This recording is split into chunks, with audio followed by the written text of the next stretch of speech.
हाँ दोस्तों नमस्कार, स्वागत है आपका करपाती मैथ्स में। आज आइए हम कुछ थ्योरम के कॉन्सेप्ट पर जाएंगे और उससे संबंधित कुछ क्वेश्चन आपको सॉल्व करके बताएंगे। ठीक है, ये थ्योरम है आपका वृत्त से संबंधी, चाप और जीवा, कॉर्ड एंड टेंजेंट से। ठीक है, कुछ थ्योरम बिना विलंब किए हम फास्ट आपको लेकर चलेंगे। बहुत छोटा सा वीडियो है, आप पूरा वीडियो को पूरा देखेंगे और ये देख करके पूरा कंफर्म कर लेंगे, ये मेरा पक्का विश्वास है। ठीक, आइए देखते हैं। पहला ये क्या आपका सामने है, पहला है theorem of internal division of chord. मतलब अगर कोई सर्कल हो, कोई वृत्त हो, वृत्त की दो जीवाएं वृत्त के अंदर भाग में प्रच्छेदित करें तो हम उसको कैसे सॉल्व करेंगे। ये देखिए आपका सामने यहाँ पर वृत्त दिया गया है, दो जीवाएं हैं। अब जीवाओं का नाम मैं आपके सामने करता हूं, ये जीवा ए बी है और ये जीवा सी डी है। ये दोनों ही जीवाएं एक दूसरे को वृत्त के अंतर भाग में ई पर काटती हैं। मतलब ये अंतः प्रच्छेदन है, अंतः प्रच्छेदन, इनसाइड इंटरसेक्शन। ठीक, अब ऐसे डायग्राम आपको मिलते हैं तो आपका क्या फार्मूला बनता है। फार्मूला ये है, अगर दो जीवाएं वृत्त के अंतः भाग में प्रच्छेदित करें, उनके खंडों द्वारा बने आयत के क्षेत्रफल बराबर होते हैं। शायद आप समझ नहीं आया, जान लीजिए, इसमें आप जाइए भी मत, आइए डायरेक्टली। अगर ये डायग्राम आपके सामने है, ये वृत्त, ये चित्र आपके सामने है, तो आप चित्र को समझने के लिए क्या करेंगे, क्या इसमें हल करेंगे। देखिए दोनों जीवाओं के, जीवा ए बी ने सी डी को, सी डी ने ए बी को दो भागों में बांटा है। कौन कौन ए बी, कौन कौन पार्ट है, ए और बी है, और सी डी का सी और डी है। तो हम यहां करेंगे ए ई, ध्यान दो, ए ई और बीई का multiply, A E into BE, और ये इक्वल टू हो जाएगा CE into DE, CE into DE. इस प्रकार से आप फार्मूला रख करके इसमें कोई भी मान दिया गया रहेगा निकाल सकते हैं। मान कैसे दिया रहेगा देखते बताते हैं आपको। यहां देखिए, यहां पर है ए का मान है 25 और बीई का मान है 3। ध्यान देना, अगर इसका मान 15 हो जाए सीई का, तो डीई का मान कितना होगा। बस कुछ नहीं करना है, कुछ अलग से करना नहीं है, आपको सीधा इसी मान रखना है। ए का मान मैंने यहां रख दिया 25 इंटू, बी का मान रख दिया 3 इक्वल टू, सीई का मान रख दिया 15 यहां पर, इंटू डीई का मान पता ही नहीं है। आप क्या करेंगे, डीई इक्वल टू क्या करेंगे, 25 इंटू 3, 25 इंटू 3 अपान 15 कर देंगे। ओके, अब कट करिए, 3 1 जा, 3 5 जा हो गया, 5 1 जा, 5 5 जा हो गया। डीई का मान भैया आ गया यहाँ पर 5 आ गया। इस प्रकार से क्वेश्चन आपको जो दिया जाएगा ना, रियली बहुत ही आसान होगा। बस आप इस डायग्राम को, इस डायग्राम की जो कसौटियां हैं, जो गुणधर्म है, जो प्रॉपर्टी है, उसको ध्यान रखिए, ये मान रखिए, आपका क्वेश्चन आपका हो गया। सेकंड रूल देखेंगे। सेकंड क्या है, theorem of external division of the chord. अगर अभी आपने देखा पहले दो जीवाएं हैं, वो जीवाएं वृत्त के अंतर भाग में काटती हैं ना, लेकिन यहां पर दो जीवाएं हैं। ये देखिए यहां पे, यहां दो जीवाएं हैं, मैंने यहां बताया, देखो एक ये था, अगर जीवाएं इसकी ऐसे, ये इंटरनल था आपने देखा, अगर जीवाएं आपका ऐसे पार निकल गई ऐसे, इसे बोलते हैं क्या, एक्सटर्नल डिवीजन, एक्सटर्नल डिवीजन। तो अगर ऐसा होगा तो हम क्या कर पाएंगे और क्वेश्चन क्या होगा, ध्यान देना। पहले तो मैं नाम रख दूं, ये है जीवा ए बी सी, माने जीवा सी बी है, ए तक जाती है, और ये जीवा डीई है, ए तक जाती है। माने जीवा सीबी और जीवा डीई एक दूसरे को बिंदु ए पर प्रतिच्छेदित करती है। अगर ऐसा डायग्राम, ऐसी रचना, ऐसा चीज आपको आज के बाद से मिले तो क्या करेंगे। देखिए सबसे बाहर जो बाहर का पार्ट है वो लेना, क्या है, ए बी इंटू, ध्यान देना, ए बी लेने के बाद कभी बीसी मत कर देना। मोस्टली गलतियां करते हैं बच्चे लोग, ए बी इंटू बीसी करते हैं। ए बी बाहर का पार्ट लेने के बाद में पूरा लेना है, A B into A C is equal to, वैसे नीचे ए इंटू ए डी, यही आपका है फार्मूला, ये ए डी है, यही फार्मूला है। इस फार्मूला को आप मान में इस फार्मूला मान रख करके सारे मान जो पूछे जाएंगे बड़ी आसानी से निकाल सकते हैं। तो आइए देखते हैं next and last and third formula क्या है, इसके बाद हम चलेंगे बुक में। ये फार्मूला देखिए, यहां पर फार्मूला क्या है ध्यान देना, यहां पर है टेंजेंट है और आपका टेंजेंट है और सेकंड है। सेकंड टेंजेंट क्या है, अभी देखिए ये P है, A है, ओके। ये PA जो है ना, ये टेंजेंट पॉइंट स्पर्श बिंदु, ये स्पर्श रेखा है और ये छेदन रेखा है सेकंड।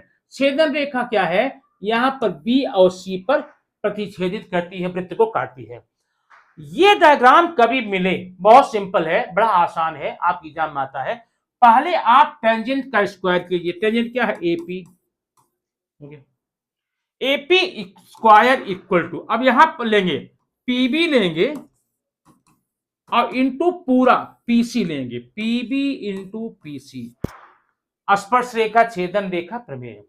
बस इन्हीं नियमों का पालन करके आप अपने ज्योमेट्री की जो चैप्टर हम आगे पढ़ने जा रहे हैं वो सारे क्वेश्चन बड़ी ही आसानी से आपको हो जाएंगे। तो आइए आप इसका स्क्रीनशॉट ले सकते हैं, उसके बाद हम आपको लेकर आते हैं कहां, आपके ज्योमेट्री के टेक्स्ट बुक के क्वेश्चन में। हाँ दोस्तों, ये रहा आपके सामने आपका टेक्स्ट बुक, टेक्स्ट बुक कुछ पेज। आइए पहले हम उसमें प्रवेश करने के पहले नियम होता है तो रिवाइज कर ले। तीन नियम कौन कौन सी देखिए यहाँ पर पहला आपका नियम है, यहाँ पर देखेंगे सामने, यहाँ पर डायग्राम आपका दिया है, यहाँ पर AB और CD जीवाएं हैं, दोनों अंतःभाग प्रतिच्छेद करते हैं। तो यहाँ पर क्या पाएंगे आप, देखिए AE into EB equal to CE into DE, यहाँ दिया है AE इंटू EB बराबर CE इंटू ED, अंत प्रच्छेदन। अगर बाहर करें तो क्या पाएंगे, ये देखिए EB इंटू EA पूरा और DE into DEC, okay. Next है थर्ड रूल, क्या है, स्पर्श रेखा छेदन रेखा प्रमेय में क्या पाएंगे आप, यहां पर पाएंगे, यहां पर ये है आपका स्पर्श रेखा ET और ये है छेदन रेखा, तो ET square equal to EA into EB। बस तीन नियम है, तीन फार्मूला है। तीन फार्मूला के बाद में हम सीधा चलते हैं आपको लेकर के आपके क्वेश्चन पाथ में, जहां पर आप बड़ी आसानी से इन क्वेश्चन को हल करेंगे, ठीक है। अब ये क्वेश्चन क्या है देखिए, ये है 3.5 का आपका चैप्टर। 3.5 में हमें 4 क्वेश्चन करने हैं, चारों क्वेश्चन बड़े सिंपल हैं। आप अगर जो पीछे का नियम पढ़ कर आए हैं उसे एक बार आप रिवाइज जरूर करें, रिपीट करें। रिपीट करने से क्या होगा, आपको जो क्वेश्चन के कॉन्सेप्ट है ना आसानी समझ में आ जाएंगे। आइए देखते हैं बिना विलंब किए। आप ये डायग्राम देख रहे हैं, फिगर नंबर 3.77। यहां पर आप देखिए ये आपका क्या है, ये आपका स्पर्श रेखा है, क्लियर, अच्छा। और ये क्या है आपका सेकंड है छेदन रेखा। अब स्पर्श रेखा छेदन रेखा आप पढ़ चुके ना, क्या करना है, आप करना है यहां पर PQ स्क्वायर, ये देखिए PQ square is equal to PR into PS, बस यहां पर। लेकिन हम जरा देखेंगे हमें करना क्या है, आप देखिए सबसे पहले इसमें जो PQ है ना वो 12 है, ये मैं लिख देता हूं, ये 12 है, क्लियर। और जो आपका PR है वो 8 है, यहां देखिए PQ का मान 12 है, PR का मान 8 है।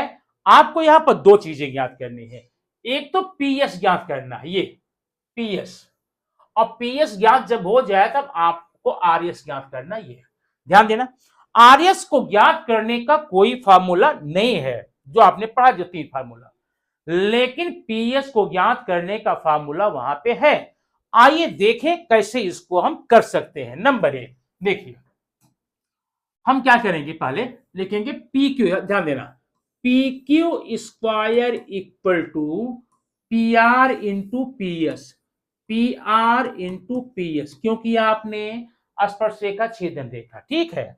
अब PQ का मान आपका है 12 का स्क्वायर करेंगे, प्लस PR का मान आपका कितना दिया है 8 है, सॉरी 8 है, इंटू PS का मान पता नहीं, तो PS बराबर क्या हो जाएगा, 12 का स्क्वायर 144, PR का मान आ गया 8, ठीक है।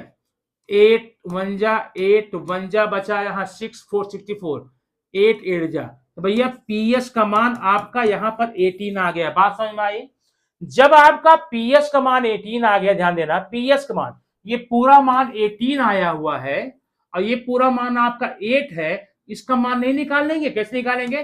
P S equal to P R plus R S, ठीक है।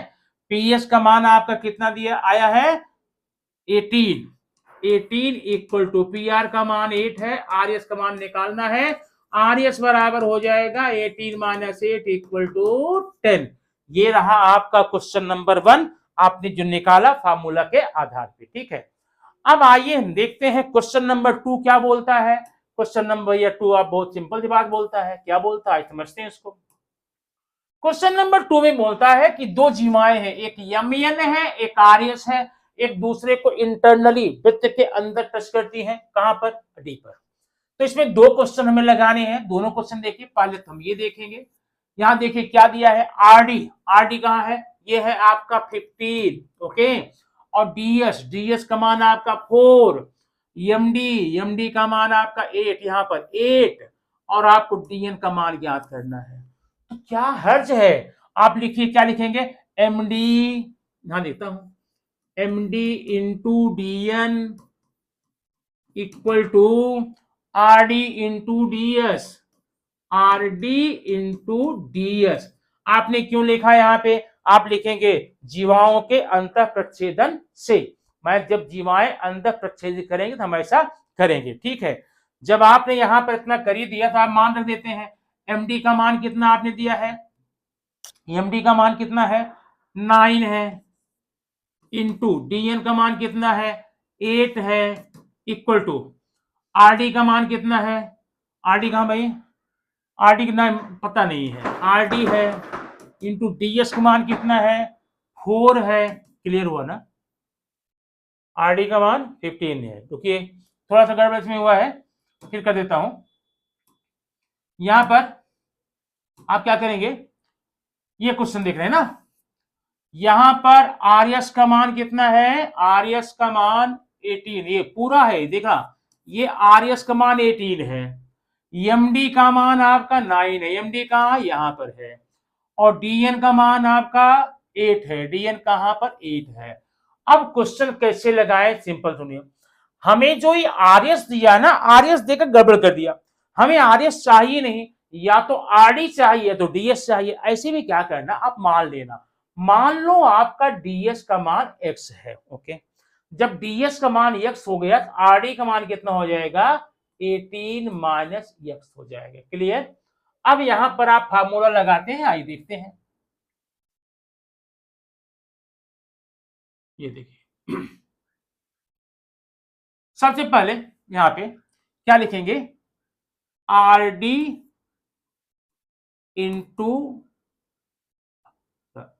इंटू डीएस बराबर MD into DN, MD into DN. पक्का? आप पहले कर लिए।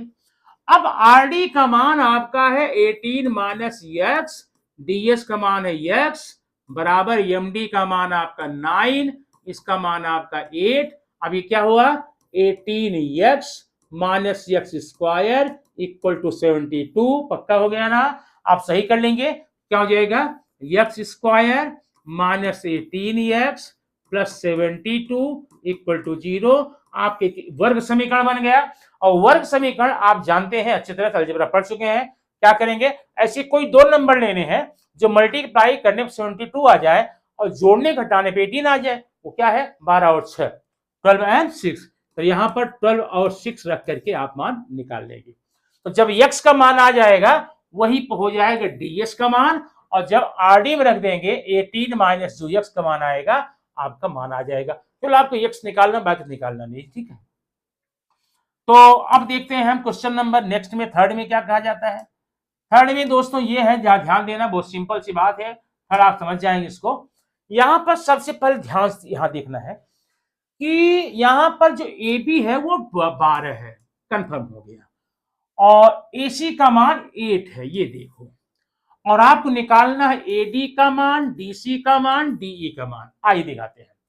पहले तो आप करेंगे A B square equal to A C into A D. देखिए, A C square equal to, sorry, A C A B square equal to A C into A D. Okay, अब ए बी का मान आपको मालूम है कितना है, 12 स्क्वायर इक्वल टू ए सी का मान कितना है, 8 है इंटू ए डी है। ठीक है, तो ए डी बराबर हो जाएगा 12 का स्क्वायर 144 अपान 8 हो जाएगा 18। ए डी का मान आपका आ गया कितना, 18। ध्यान दें, ये 18 आ गया। अब 18 आने के बाद में आपको निकालना क्या, डीसी का मान। डीसी कहाँ, ये है। क्या करने वाले हैं, यह देखिए, A D equal to A C plus D C हो गया। ए डी का मान 18 है, ए सी का मान 8 है, प्लस डी सी का मान आ गया, D C equal to 18 minus 8 बराबर 10। ये आपका आंसर हो गया। ठीक है, अब एक बात और निकालनी है, आप निकालना डीई का मान। ये देखिए, ध्यान दो, आप जब 9th में पढ़ रहे थे वहां आपने देखा था, किसी वृत्त में केंद्र से जीवा पर डाला गया लंब जीवा को समद्विभाजित करता है। मतलब ये लंब है, डीसी को 2 भाग में बटेगा, तो यहां पर क्या लिखेंगे, डीई बराबर डीसी अपान 2। तो डीसी का मान आप कितना आ गया था, 10 अपान 2 इक्वल टू 5 पे आपका आंसर आ जाएगा। ठीक है, तो ये रहा आपका क्वेश्चन। अब आइए देखते हैं क्वेश्चन नंबर 4 आपके लिए क्या लेकर आया है। 4 ये क्या, देखिए यहां पर देखिए, अब ये 2 जीवाएं हैं बाहर काट रहे, क्या करने वाले हैं, P Q into P R P S into P T, यही करना है। अब क्या क्या यहां दिया है, मैं लिख देता हूं, देखो, P Q into P R equal to P S into P T. अब पी क्यू का मान यहां पर 6 रख देंगे, पी आर का मान तो पता नहीं है, पी आर इक्वल टू, पहले क्वेश्चन देख लेते हैं, तो देखा नहीं क्वेश्चन को। ठीक है, देखिए यहां पर देखिए, पी क्यू का मान 6 है, क्यू आर का मान 10 है, क्यू आर कहा, ये 10 है, और पी एस का मान 8 है। आपको निकालना टी एस का मान। ध्यान दो, हमें यहां पर टी एस मान निकालना, फार्मूला में नहीं बैठ रहा है, और यहां दोस्तों देखो, हमें पी क्यू का मान मालूम है, लेकिन पी आर का मान न देकर क्यू आर दिया है, तो आप पहले पी आर निकाल लेंगे, कितना हो जाएगा, 16 हो जाएगा। आप क्वेश्चन लगाइए, क्या लगाएंगे, P S into P T बराबर P Q into P R. Clear. अब पी एस का मान आपका 8 है, इंटू पी टी पता नहीं है, बराबर पी क्यू का मान 6 है, इसका मान 16 है, तो पीटी बराबर कितना हो जाएगा, 16 इंटू 6 अपान 8, 8 1 जा 8 2 जा, ये हो गया 12। जब आपका ये 12 आ गया, किसका मान आया, 12 पीटी का। ठीक है, पीटी का मान 12 आ गया। अब आपको निकालना टीएस, कैसे करेंगे, PT equal to PS plus S T. ठीक है, पीटी का मान कितना आया, 12। 12 इक्वल टू पीएस का मान 8 है प्लस एस टी। ठीक है, एस टी बराबर हो जाएगा 12 माइनस 8 बराबर 4। इस प्रकार से 4 क्वेश्चन आपके हो गए। इससे आप अच्छे से रिपीट करिए, प्रैक्टिस करिए, अभ्यास कीजिए, नोटबुक लिखिए, ताकि आपको ये हमेशा याद बना रहे और आने वाले एग्जाम में बहुत अच्छे नंबर आप इसमें लेकर पास हो सके। Thank you very much. फिर मिलते हैं नेक्स्ट वीडियो में।